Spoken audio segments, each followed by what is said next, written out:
Eder. Mech. Pallister. Ti è parlato e hai parlato di un segreto, ti riferivi alla gravidanza? Sì, gravidanza, non dirò mai questa roba qua. Io non ho detto che di Claudio. Io ho detto è un segreto di Liliana che comunque non voglio raccontare assolutamente. È un segreto di Liliana, quindi non lo può rivelare alla procura che indaga, non lo può dire nemmeno al suo avvocato, ma poi lo può dire alla prima giornalista che gli capita in macchina. Come sempre immagino che tu abbia la stessa visione della procura, ovvero che anche questo aspetto sia assolutamente irrilevante per le indagini. No, perché è una cosa che è successa a lei. Per quanto riguarda me o noi, voglio dire, non c'è niente di confessabile. Io in quel periodo, anzi in quegli anni, non frequentavo Liliana in questo senso.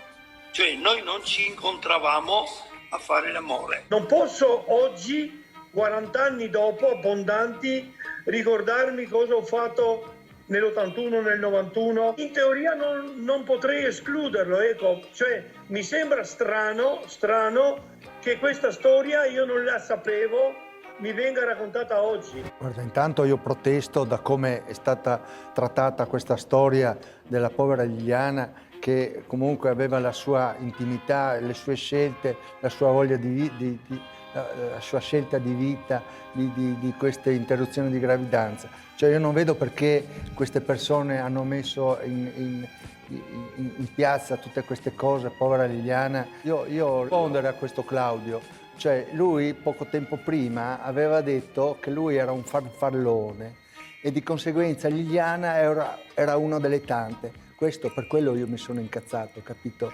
Cioè parliamo di storia d'amore dove non c'è un elemento, capisci? È tutta una storia di... Liliana non mi ha mai parlato, cioè io non ho mai chiesto a Liliana, tu non sai cosa vuol dire quella notte quando lei mi ha chiesto aiuto e io sono rimasto con lei tutta la notte, lei tremava, piangeva tutta la notte. Io non ho mai chiesto niente a Liliana e Liliana non ha mai voluto dirmi niente di questo. Adesso parliamo amanti adesso. Quella volta io non sapevo niente di Sterpin, parliamo del 93. Cioè io all'epoca lavoravo al Messaggero, Liliana veniva da me il sabato, stavamo insieme sabato e domenica e dopo lei tornava a lavorare. Perciò quello che faceva lei e quello che facevo io era la nostra vita. Perciò figuriamoci se io sapevo qualcosa di Sterpin. Io ho cominciato a sapere qualcosa di Sterpin dopo la morte di Liliana, ma prima non avevo idea. Sapevo che Liliana aiutava delle persone, delle amiche, degli amici.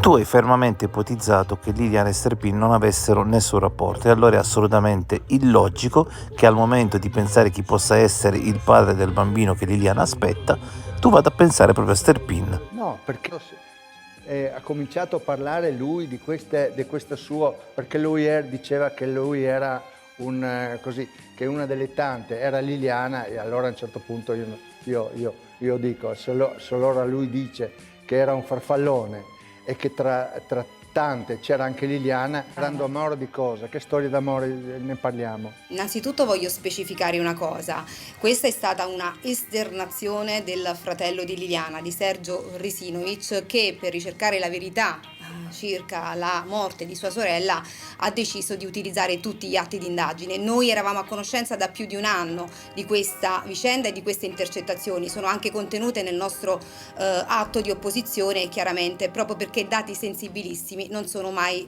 chiaramente venute fuori. Detto questo, per noi questa intercettazione ed anche altre che sono state sempre, che riguardano sempre lo stesso giorno, sia il 5 marzo, per noi hanno un valore importante in virtù del fatto che Sebastiano dice qualcosa che in realtà ha sempre negato. Perché Sebastiano ha sempre negato una relazione, ha sempre parlato di un Claudio, di un visionario, quando lui diceva che c'era una relazione lunga, un'amicizia speciale lunga 40 anni che si è consumata così tra alti e bassi, lui ha sempre detto che fosse un visionario, ha sempre negato con forza che tra i due ci potesse essere una conoscenza, tant'è che anche nella sit del 28 novembre, quando viene chiesto a Sebastiano se sapeva di Claudio, Sebastiano dice assolutamente no, mi è stato presentato 30 anni fa ma come presidente del marathon. Quindi Sebastiano non ha mai neanche agli investigatori detto di questa cosa che acquisisce e ha un valore probatorio importantissimo. Che sono cose, guarda, intanto Liliana non parlava mai con nessuno delle sue cose, delle quali. Cioè, poi queste cose che dice lei di Sterpin era una frequentazione, come che ho io con altre persone, così aveva Liliana, perché lei lavorava in regione, aveva le sue amiche, i suoi amici, dove anch'io tante volte andavamo a aiutare a sistemare la casa, tante volte. Noi non possiamo impedire ad un fratello di ricercare la verità di sua sorella. In queste intercettazioni ci sono altre informazioni importanti. Ecco perché acquisiscono un valore. Sempre in questa conversazione Sebastiano dice che negli hard disk sequestrati ci sono parecchie, utilizza proprio questo aggettivo, parecchie foto che riguardano Liliana e Claudio, e addirittura si preoccupa, Sebastiano, sono delle intercettazioni, si preoccupa se la difesa Resinovic fosse venuta a conoscenza del contenuto degli hard disk. Sai quante foto ci sono in quei hard disk? Sai quanti sono? Il concetto è molto semplice ma sembra inarrivabile per questi personaggi. Ci possono essere anche 9 milioni di foto, ma se lì in mezzo ci stanno 2 foto che dimostrano che Sebastiano pedinava Claudio e Liliana, bingo! Guarda che la polizia le ha viste sì. le foto, tutte Perché il Visintin si preoccupa se la difesa Resinovic sia venuta a conoscenza del contenuto di quegli hard disk? Scusa, ma mi è venuto in mente che Sebastiano ha detto che Liliana doveva venire da te venerdì. Quindi sapeva, ne aveva parlato del vostro weekend. Non so da dove lei tiri fuori queste cose, io non ero al corrente di questo, assolutamente. Se io fossi stato al corrente avrei affrontato questa persona, credimi. Ciao Mula, ciao. Che giorno era quel che ti ha detto, dichiarato ormai, che Sebastiano ti ha detto che Lilli aveva da venire via con me? Il 29 dicembre Sebastiano mi ha detto che Liliana il venerdì sarebbe andata da Claudio. Ma questo è venuto fuori molto dopo, quando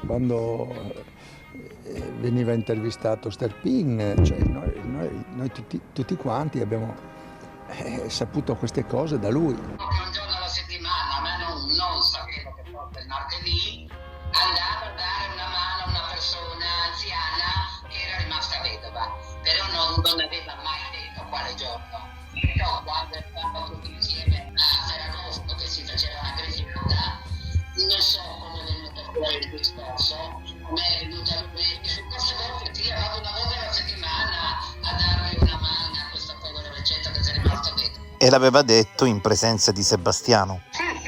Oh, che vita, che storie che fai, che io mi incontro con questa persona, non c'è niente di male, gli do solo una mano. Lei pensava, non vedeva l'ora già che arrivi domani.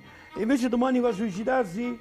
Ma a chi le raccontano? Sebastiano, come mai secondo te Liliana non aveva ancora comunicato a tutti ufficialmente questa notizia? Bisogna chiedere alla banda degli onesti, che loro sanno tutto.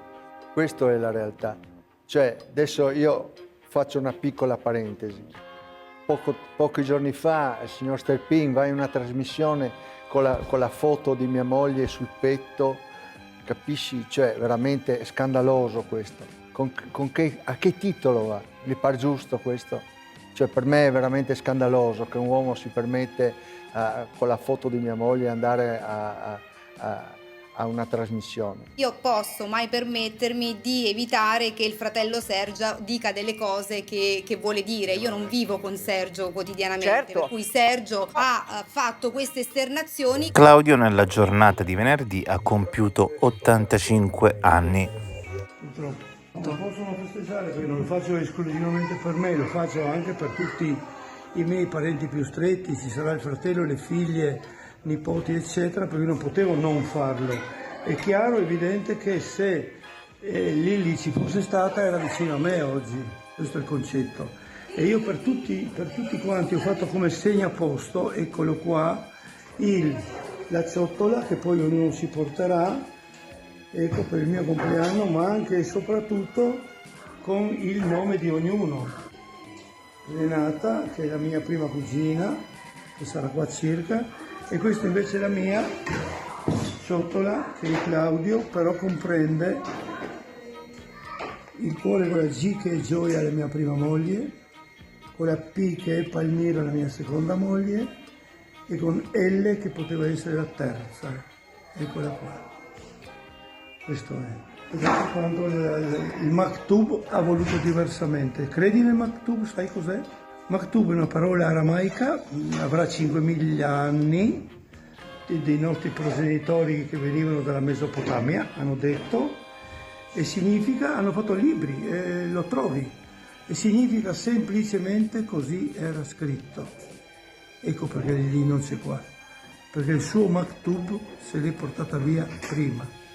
È l'unica cosa nella quale io credo a livello religioso.